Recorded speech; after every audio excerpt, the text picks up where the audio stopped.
Yo soy bióloga, estudié en Córdoba, trabajé 2 años con Walter Almirón, que es un referente a nivel nacional de mosquitos, el que le interese el tema se ha cruzado con sus papers.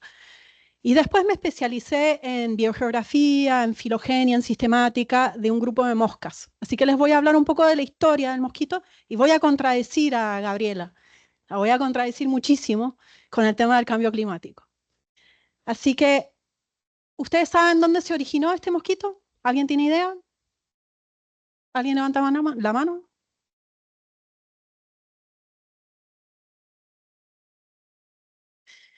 Se origina en África, por eso tiene el epíteto específico aegypti, hace referencia a eso.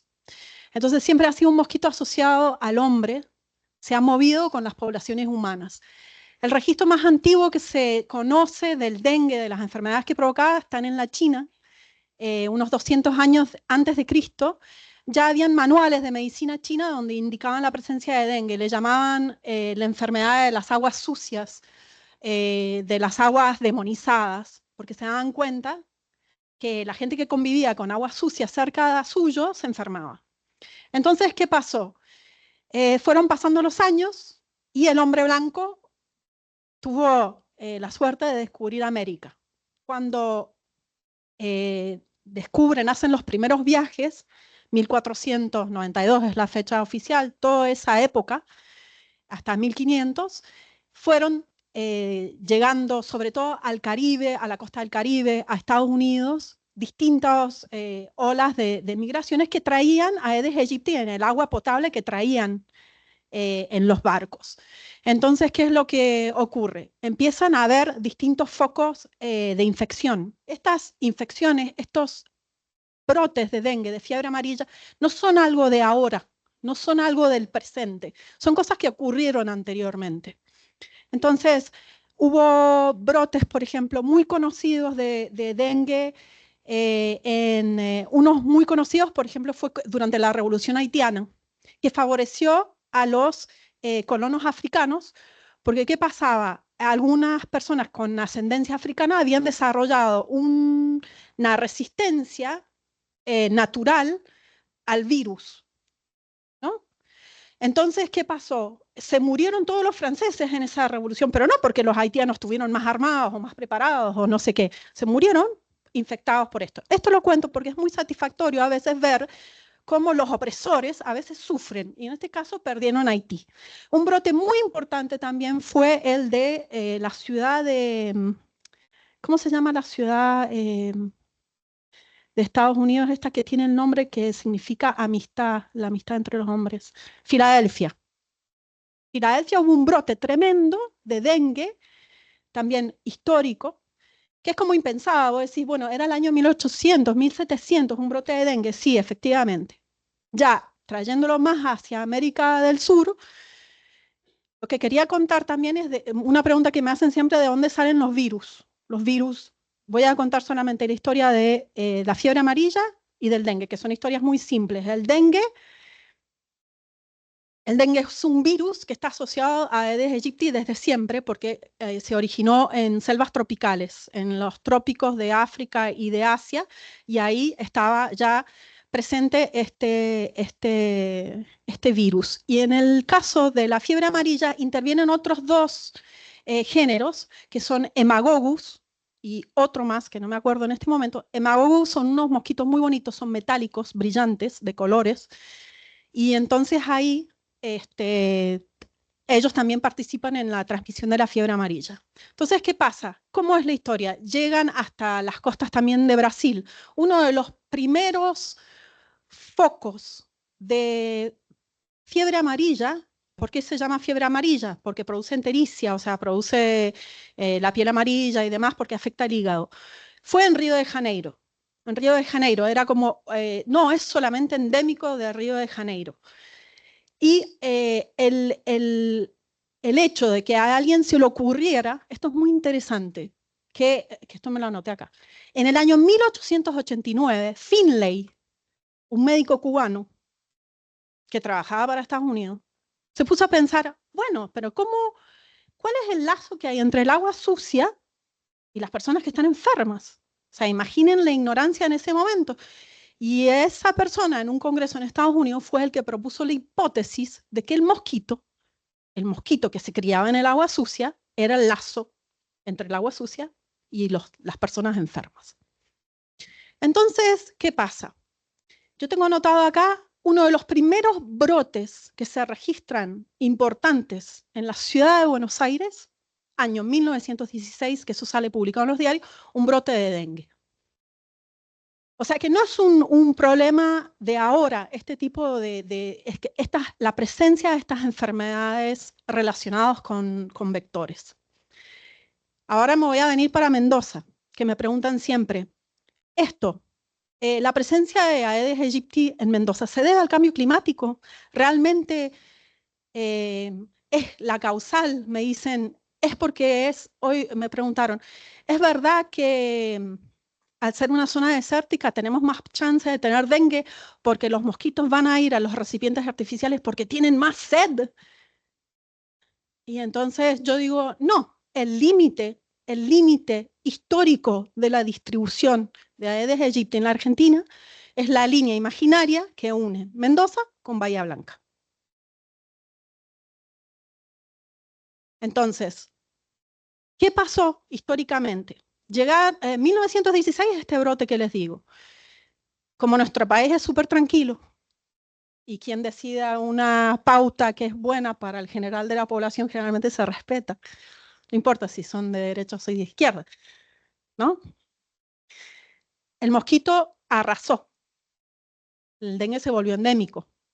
Hasta que hubo un gobierno, que en realidad lo iba a buscar, ¿qué gobierno era? 1950, no es difícil. Creo que era un gobierno militar. Entonces ahí es muy interesante la historia, porque se cruzan dos líneas, como suele ocurrir muchas veces en la vida, siempre no es una sola línea la que define un momento histórico, sino que se cruzan dos líneas que parece que no tuvieran nada que ver. ¿Qué se cruzaron? ¿Cuáles fueron las dos líneas que se cruzaron? Este gobierno militar que toma la decisión de exterminar el vector, por lo tanto, fuerzas militares intervinieron. ¿Y cuál era la otra línea que intervino? El DDT. El DDT, ustedes que son más jóvenes no lo conocen, o lo han sentido nombrar alguna vez, este insecticida. Es un insecticida que está recontra de moda en los 60. O sea, cualquier hijo de vecino tenía un tacho de DDT. Entonces vos tenías moscas, las fumigabas. Mosquitos, fumigabas. Ratas, fumigabas. En Estados Unidos se hizo tan famoso el DDT. Yo les estoy hablando de 1960, ¿eh? Mucho tiempo antes de cualquier de estos intentos ecologistas y demás. Impregnaron papeles para empapelar las paredes. Impregnaron todo lo que se les pueda ocurrir, impregnaron. Liquidaron todo, no quedó una plaga, no quedó un mosquito. Retrocedieron la línea de distribución del mosquito, la línea imaginaria esta que va de Mendoza hasta Bahía Blanca, la retrocedieron hasta Bolivia, Paraguay. No quedaron mosquitos acá en la Argentina. ¿Qué pasó? Entonces, esto es muy famoso y Gabriela, que dio esta charla preciosa, lo conoce. Durante los años 70 dijeron, qué capos que somos los humanos, somos realmente, no tenemos humildad, ¿me entendés? Somos así. DDT, fumigamos todo. Un día se levantaron y no habían mariposas.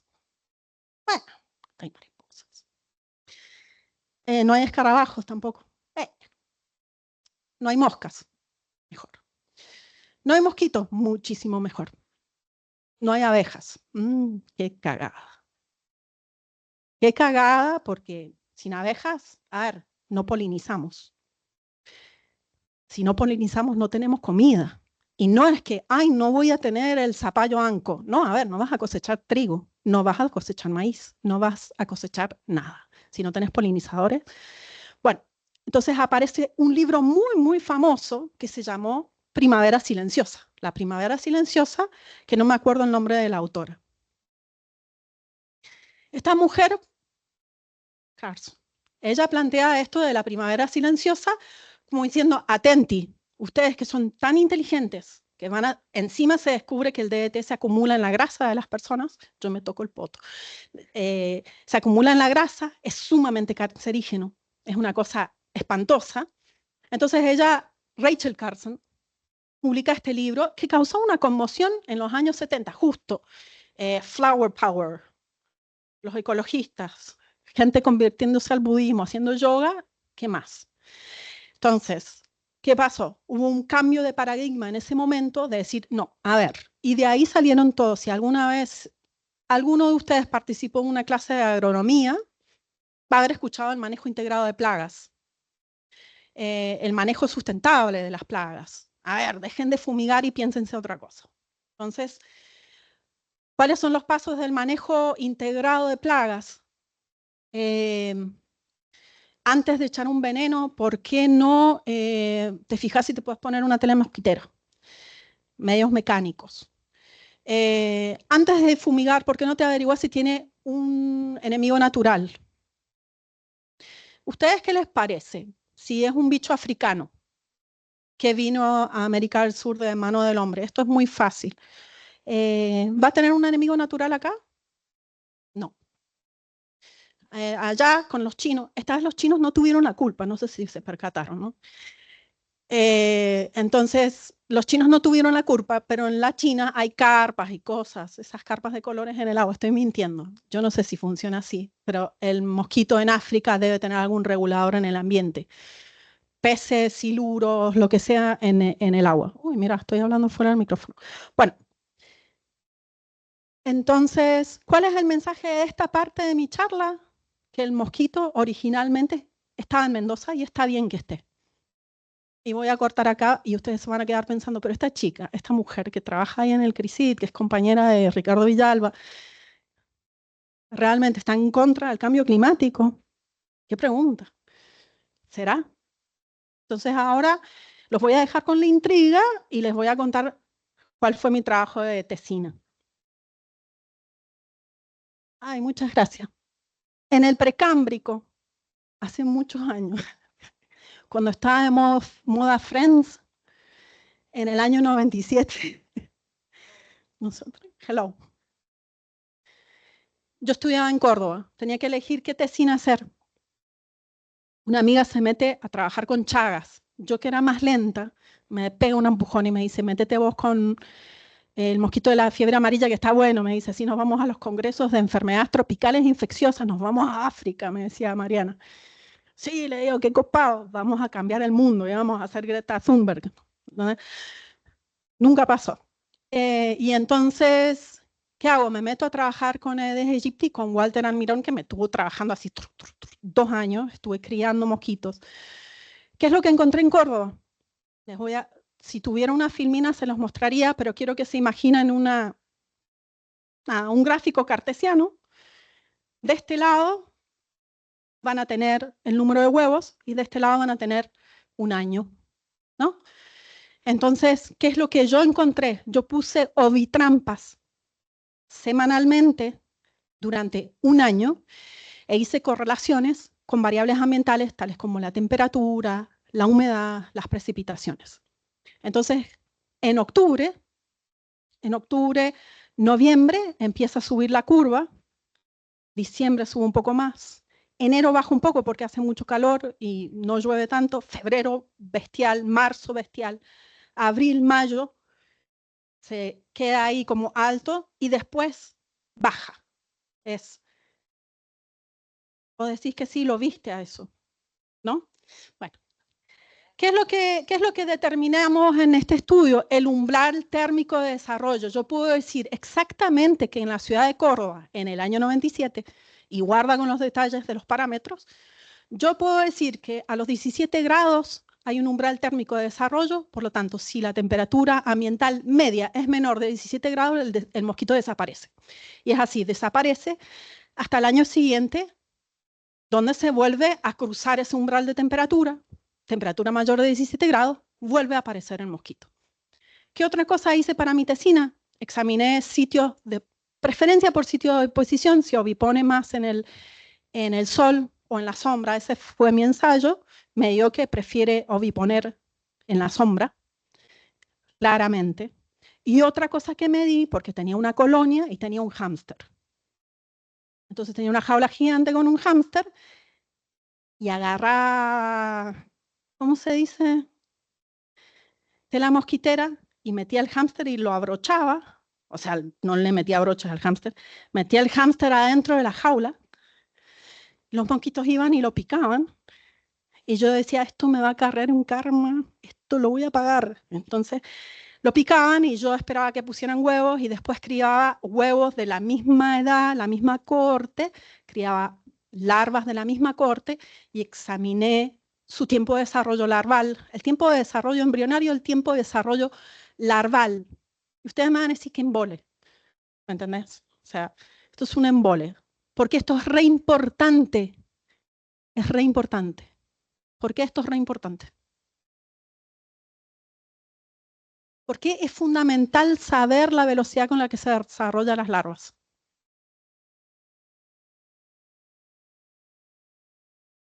Exacto. ¿Qué otra cosa?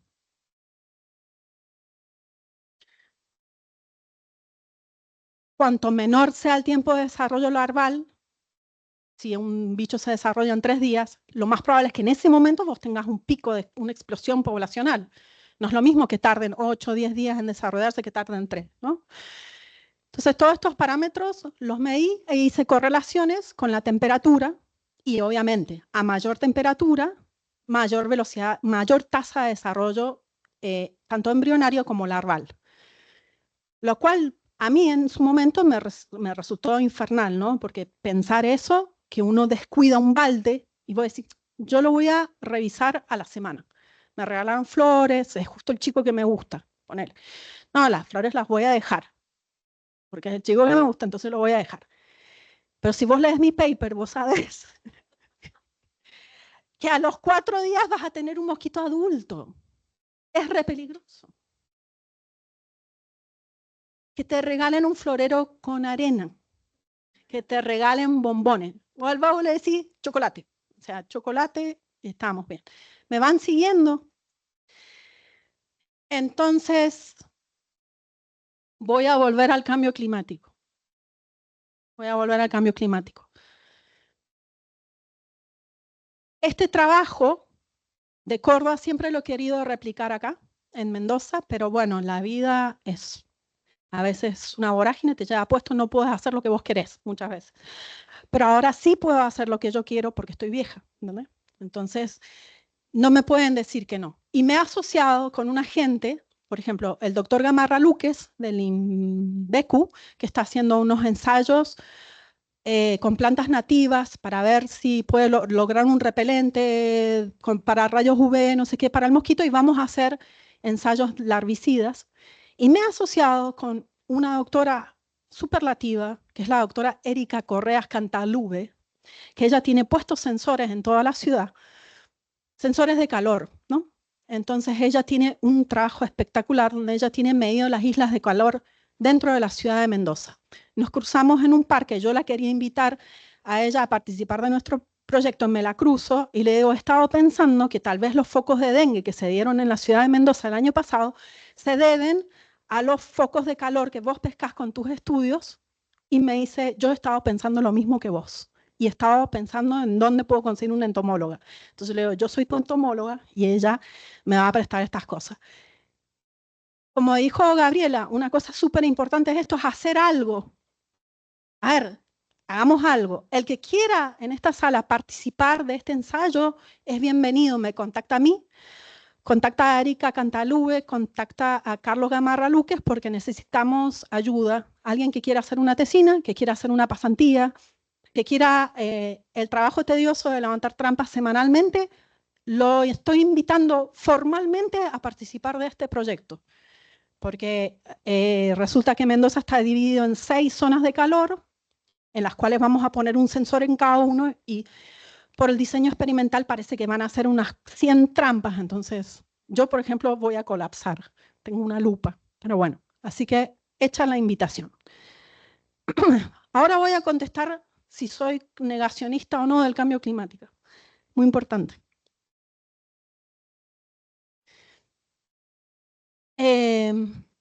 A veces vienen y me preguntan, ¿a vos te parece que puedo utilizar los datos de Córdoba en Mendoza? Pues son medios parecidos. Podría ser, pienso yo. Lo que pasa es que Mendoza es como más seca, llueve menos. Pero sí, el patrón general está. Porque en definitiva no es tan raro que haya, como les digo, históricamente está acá. ¿Qué es lo que se sale completamente de patrón? ¿Qué es lo que es una cosa así que vos no podés comparar lo que pasó en 1916 con lo que está pasando ahora? La población de Mendoza, o sea, que quintuplicado. Bueno, y yo les voy a decir esto que es muy hay una palabra en castellano que es como, es muy de la cotidianidad, para que ustedes piensen. Mi hijo el 30 de octubre del 2024 durmió con un ventilador a la noche prendido. ¿Eso no les llamó la atención? Yo lo escucho a los discípulos de Norte ahora en la radio y explicaron, es una anomalía climática. Es una anomalía climática que se da con una frecuencia de 70 años, pero es una anomalía climática extrema, ¿no? Es extremo, y usan la palabra extremo. Entonces, cuando dicen, yo puedo utilizar un ensayo que se realizó a 800 kilómetros de distancia, y si eso es aplicable acá, hay que pensar en los 20 años de distancia del estudio previo. Yo creo ahora que este estudio que vamos a encarar con la gente que les nombré es fundamental para saber qué es lo que está pasando en Mendoza. A mí me gustaría que fuera de 5 años. Yo nunca vi que en Mendoza hicieran 36 grados en octubre, que esté lloviendo, que esté atrasada la niña 3 meses. Hablé con la gente, estoy esperando que entre la niña, porque es seca, si no está la pandemia del año pasado, la niña no va a entrar. El niño va a quedarse 3 meses más, o sea que va a llover de acá, a ver, noviembre, diciembre, enero. Estamos en el horno hasta acá. Entonces, ¿qué otra cosa? Dato súper alarmante. Hay un señor, un investigador que trabaja en Neuquén, que estaba siguiendo el mosquito muy de cerca, ¿no? Muy honesto él, y todos estos años, hace 10 años, lo venía siguiendo a ver si se instalaba en la ciudad de Neuquén. Hay muchos, no sé si han escuchado hablar de distribuciones potenciales, cuando uno tiene la latitud, longitud de un bicho, de una especie, de distintos ejemplares, uno puede ir a unos programas y calculan distribuciones potenciales. El programa tiene la capacidad de como hacer proyecciones de temperatura, humedad, y entonces lo usa para ampliarte la distribución conocida del bicho. Ya se sabía que potencialmente podía llegar. Este año, este señor en Neuquén confirmó que el mosquito Aedes aegypti había cumplido su ciclo en Neuquén, y eso sí es un dato nuevo. Neuquén, la línea que históricamente estaba Bahía Blanca Mendoza, ha bajado. Es terrible eso. ¿Por qué es terrible? Bueno, han habido otros. La densidad poblacional que hay ahora no es la misma que hace 100 años. La estructura de la población parece que ha cambiado muchísimo, según Erika. O sea, hay muchísimas personas que viven en casas de más vulnerabilidad, y eso está directamente correlacionado con la presencia del mosquito. Es una enfermedad que tiene un trasfondo social tremendo. Siempre va a haber más prevalencia de cualquier enfermedad infecciosa transmitida por vectores, está asociada a la pobreza, que es un tema muy difícil de verbalizar para la gente que maneja los temas de salud, pero es una realidad. Entonces vos tenés una población enorme con una desigualdad tremenda, y es obviamente que el problema, no sé por cuánto se multiplica, gravísimo. Ahora la hiperconectividad, antes era como menos común que la gente viajara, ahora es muy común. Entonces vas a tener, como te dicen en el diario, bueno, tenemos un caso de un chico que viajó a Brasil, a Panamá, a la República Dominicana. Antes no era tan común eso. Así que, bueno, sí tiene obviamente, me pareció buenísima tu charla. Todo tiene un trasfondo muy, muy ligado a lo que es el cambio climático. Yo tengo un paper, esto se los quería contar, porque la vigilancia entomológica, entonces una vez que fumigan con DDT, aflojan el tema de la vigilancia entomológica, y ya en el año 1980 ya vuelve, hay como una reinvasión. Yo soy tan vieja, man, mentira, no voy a decir eso, soy joven. En el año 97, lo que hacíamos cuando estudiábamos estos temas era que, viste que ya llegó a tal lado, viste que ya llegó a Córdoba, viste que ya llegó a San Luis. Y cuando yo me mudé de vuelta acá a Mendoza, que me mudé de nuevo en el año 98, yo publiqué un paper que era Presencia de Aedes aegypti en la ciudad de Mendoza. Y estaba re orgulloso porque era re chica. Y, y me acuerdo que nos pasábamos el dato de decir, ah, ¿viste? Lo encontré en Guaymallén, en serio, vamos. Y era como, sí, ¿viste? Es en la calle, es en Bandera de los Andes, abajo de la escalera, al lado del viejo que vende antigüedades. Oh, vamos. Entonces íbamos al lado del viejo que vende antigüedades y poníamos trampas y el viejo nos odiaba y no había nadie más. Y después de repente fueron pasando los años y todo el mundo, me tiene repodrida el mosquito que pica de día, venían y me decían. Y ahora está por todos lados. Y eso lo vi con mis propios ojos. Y es muy alarmante, o sea, la velocidad con la que el bicho volvió a reinvadir absolutamente todos los hábitats habidos y por haber. Punto final a este capítulo. Eh, yo escucho mucho, qué sé yo, hay mucha información básica, lo cual me alegra un montón, mucha información del gobierno, estoy viendo. Yo creo que todos conocen la morfología, si están acá es porque se han interesado. Yo les pregunto a ustedes, de la parte de morfología básica, de biología básica, si tienen alguna pregunta, si quieren levantar la mano, y yo les voy contestando, porque si no me voy a alargar a hablar, sí, porque el pelo del tarcito 5 de la pata 3 tiene una marca, y ustedes van a estar... Entonces, ustedes pregúntenme lo que les interese saber y yo les cuento, si lo sé, porque a veces hay cosas que no sé.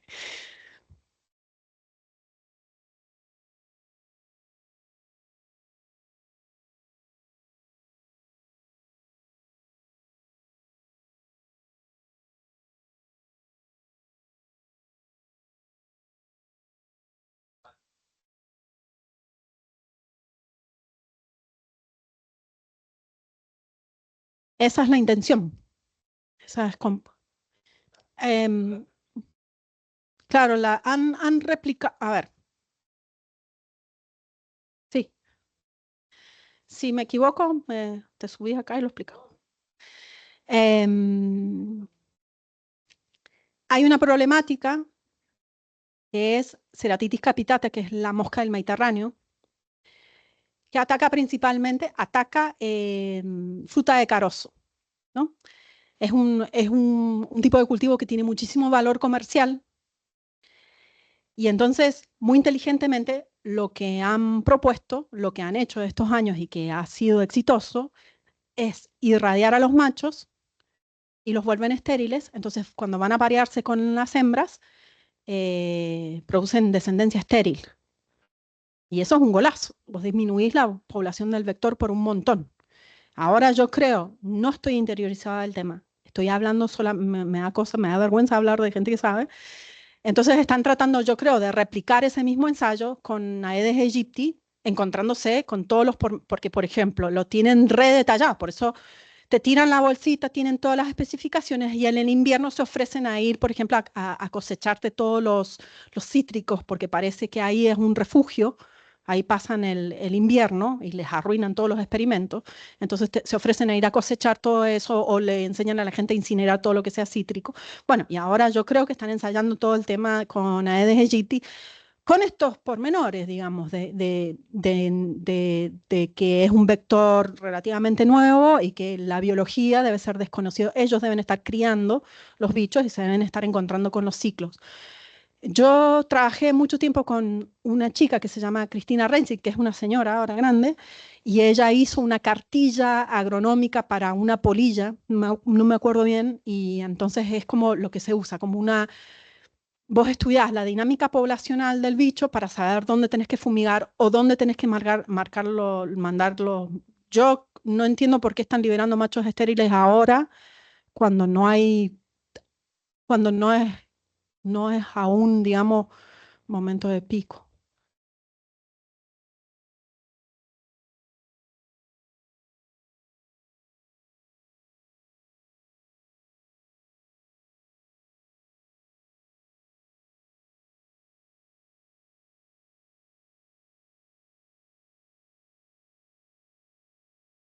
¿Qué polilla es? Ah, sí,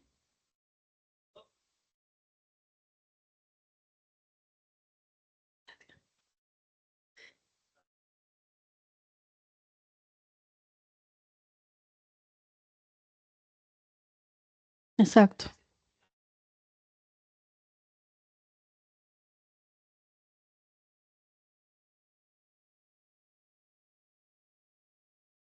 Sí, porque a mí me llamó un periodista de la Universidad de Santiago del Estero, y me dijo que había estado tratando de comunicarse con ustedes y no le habían contestado, y estuvimos 2 días con teorías conspirativas de por qué, y llegamos a la misma conclusión que me decís vos, y lo primero que voy a hacer, viste, teníamos razón, le voy a mandar un mensaje.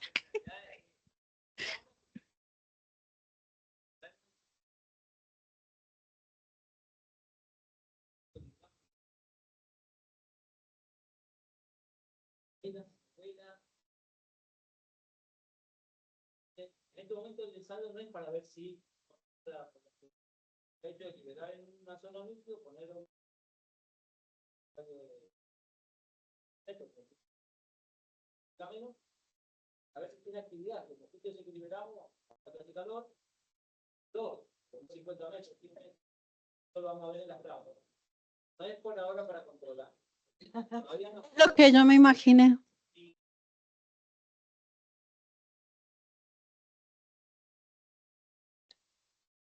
Los mosquitos viven, porque yo vivía en una pensión en Córdoba y las criaba en mi casa, y mi hermana ponía el dedo y era picada para que después pusieran huevos.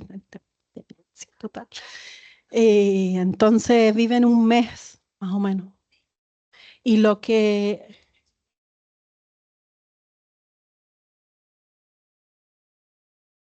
claro, porque está irradiado, está así. No puede ni regalar flores el vago ese, no puede.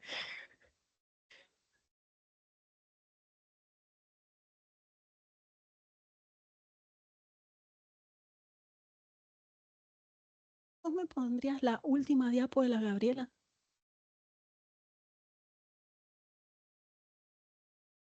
No, la anterior. Esa es la de Greta Garrido. Bueno, a mí me encantó esto.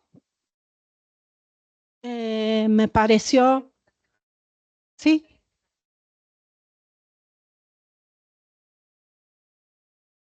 ¿cómo? ¿Cómo sobreviven el invierno?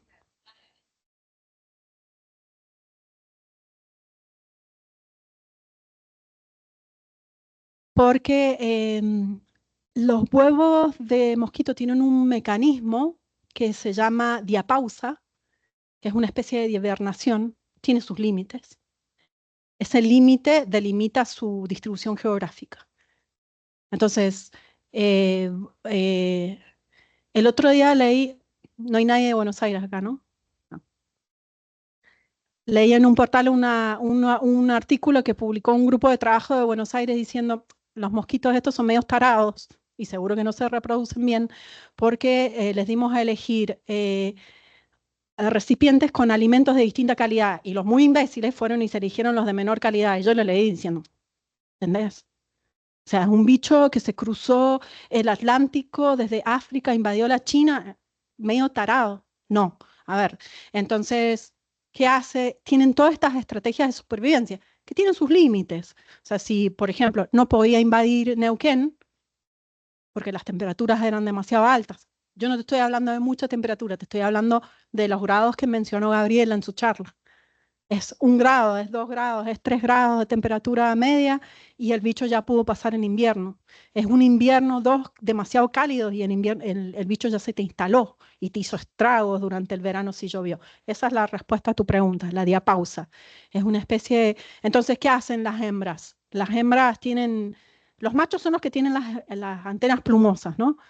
Las hembras no, pero lo mismo, o sea, un insecto, si vos lo ves a la lupa, una cosa fascinante. Este bicho es muy, muy bonito, es iridiscente, tiene las patas rayadas, las escamas parecen como perlas, tiene como negro, o sea, es un bicho precioso y tiene muchísimos sensores de la temperatura, la presión, o sea, es como si tuvieran un GPS con una estación meteorológica en el cerebro. Entonces los tipos se van calculando, y mira, esto se va a terminar en algún punto, la bonanza de la lluvia y la buena temperatura. Entonces las hembras van y acumulan proteína, que es nuestra sangre, y ponen huevos que van a pasar al invierno. Huevos que ya son afectados por el umbral que les mencioné, que calculamos, los 17 grados. Cuando la temperatura cae por debajo de los 17 grados, el huevo recibe la información, no eclosiones, tenés que esperar. Entonces esperan hasta el año siguiente. Por eso, muy inteligentemente, el gobierno ha mandado a que te hagas de un cepillo, agua hirviendo, y que le pases a las rejillas, que te limpies el balde del perro. ¿Por qué? Porque quieren que te desencrustes los huevos esos que están pegados por todos lados.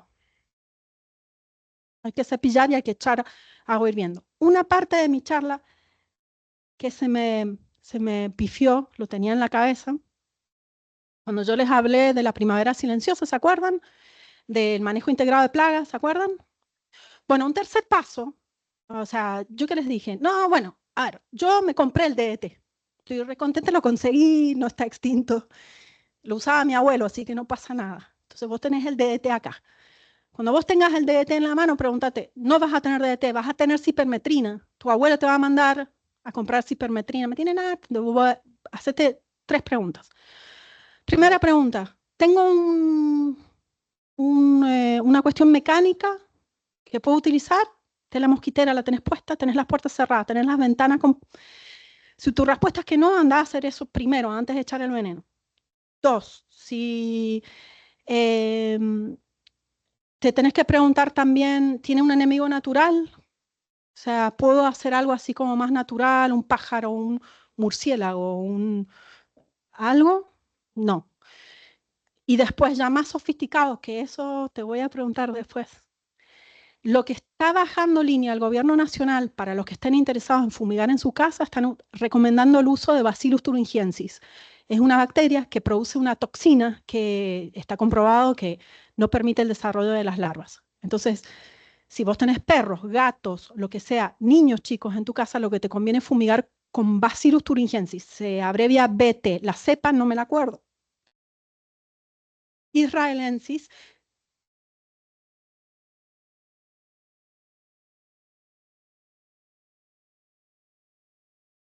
Vete ahí. Entonces vos vas a en cualquier lugar se vende eso. En las casas de agroquímicos, vos vas y le decís al tipo, deme BTI, y te va a preguntar para qué. Y para Aedes aegypti. Entonces vos vas a ir y siempre, atento, esto sí, espero que lo sepan y lo voy a repetir, es un mosquito total. Lo que voy a decir a continuación, sí, lo que voy a decir a continuación está hilado con esto. Está hilado con esto. El mosquito, con toda esta historia, lo que les quería mostrar es que es un mosquito absolutamente adaptado al hombre, absolutamente. No es sinantrópico, no hay otra definición. Entonces, cuando vienen y te dicen, no, porque estamos a la merced de los astros, de la lluvia, no, nosotros tenemos el poder de controlar esto, cosa que ya se hizo, más allá de la fumigación con el DDT. Y acordarse de esto,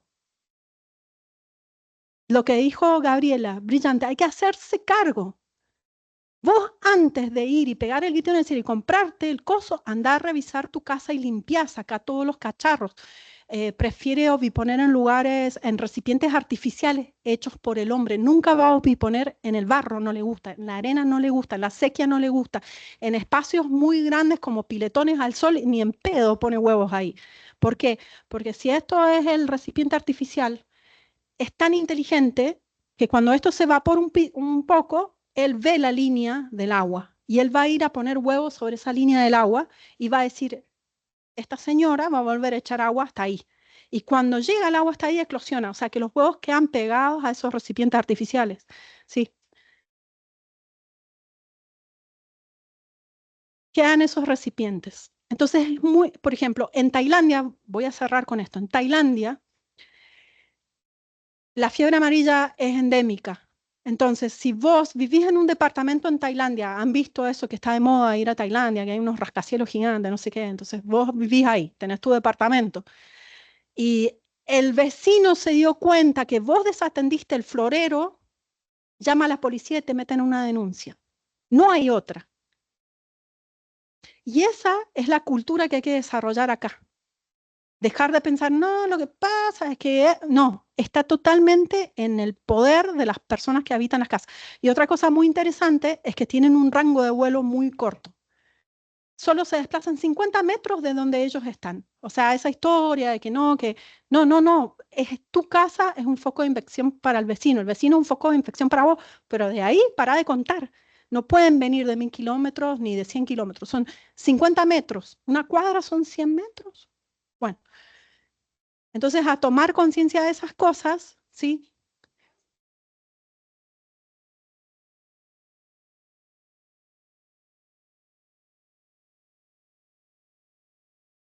Total, total. Es lo que han estado tratando de hacer. Cuando hablan de descacharreos, lo que pasa es que estamos todos tan limados porque vivimos bombardeados con información. Ya no sabemos ni filtrar, o sea, es lo mismo, no voy a decir barbaridades porque me prometí a mí misma no hacer.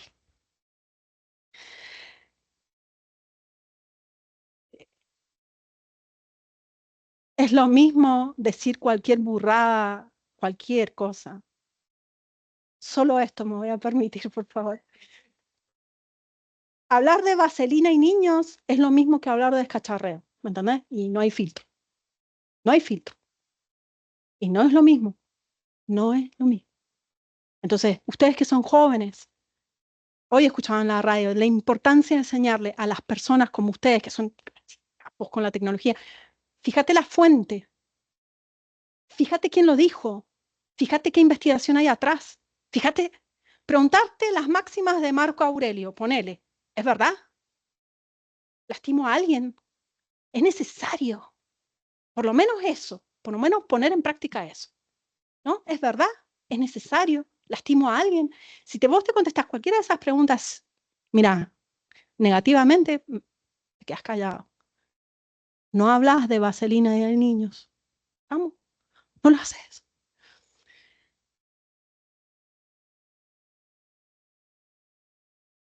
Sí, hay una temperatura máxima que lo iba a googlear, que es por encima de los 40. Eso es un temón, ¿no? Que pone en peligro la vida. Entonces hay, por ejemplo, en Santiago del Estero, que hacen 50 grados literal, hacen 50 grados, hay un punto donde todo se desacelera. Todo se acelera hasta que llega a los 50 grados y todo, porque los insectos son artrópodos, los artrópodos tienen el esqueleto por fuera, ese esqueleto está formado por quitina. La quitina es una variedad de azúcar.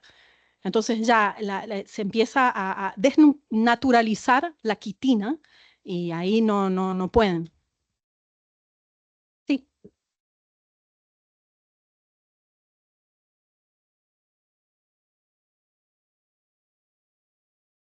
¿me estás preguntando? No, acá debería saber eso, pero no lo sé. No sé si hay mosquito tigre. ¿Hay?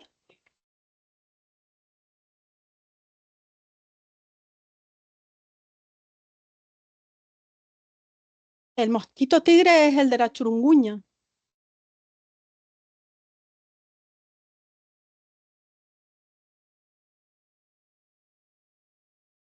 Ay, no te escucho.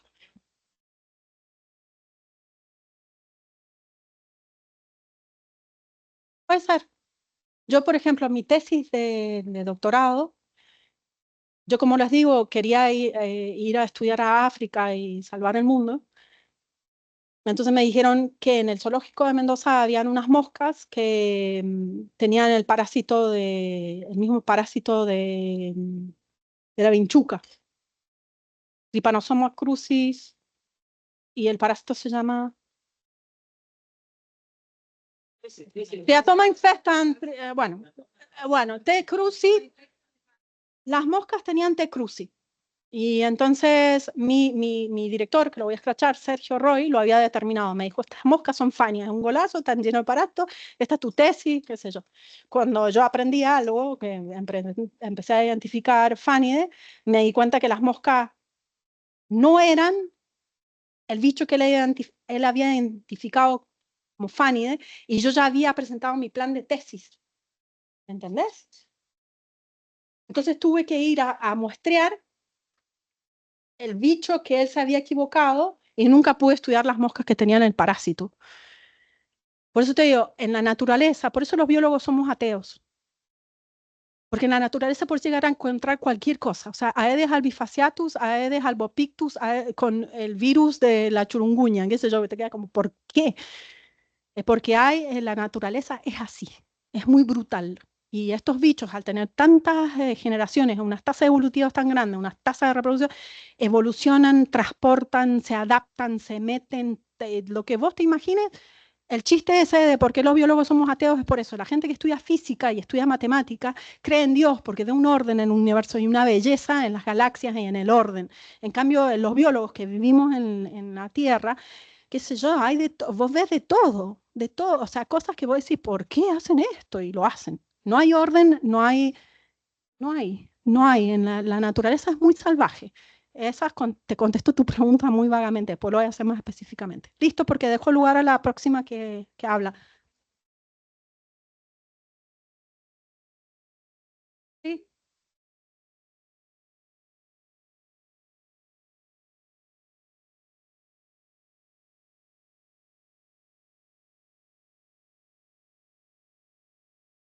tampoco.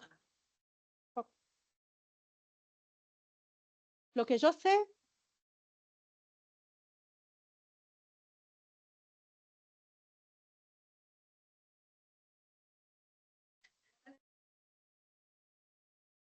pero epidemiológicamente no sé si eso tiene valor.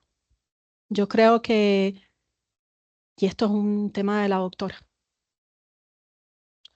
Yo, por lo que vi el año pasado, me parece que, y es lo que yo escuché decir a Walter Almirón, mi director, vos ahí tenés líneas que se cruzan, como hablaba con el DT y los militares. A ver, vos tenés una alta densidad poblacional de mosquitos, una alta densidad de personas.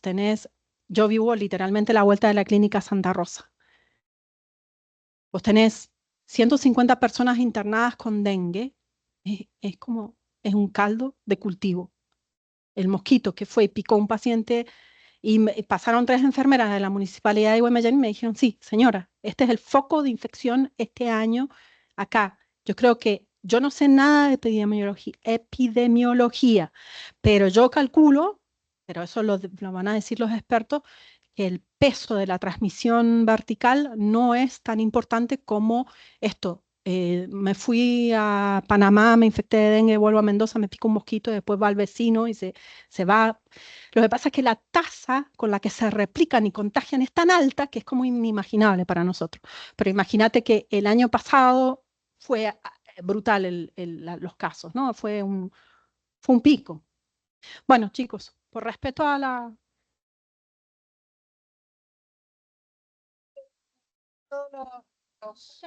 Gracias, Ceci. Eh, Cristina.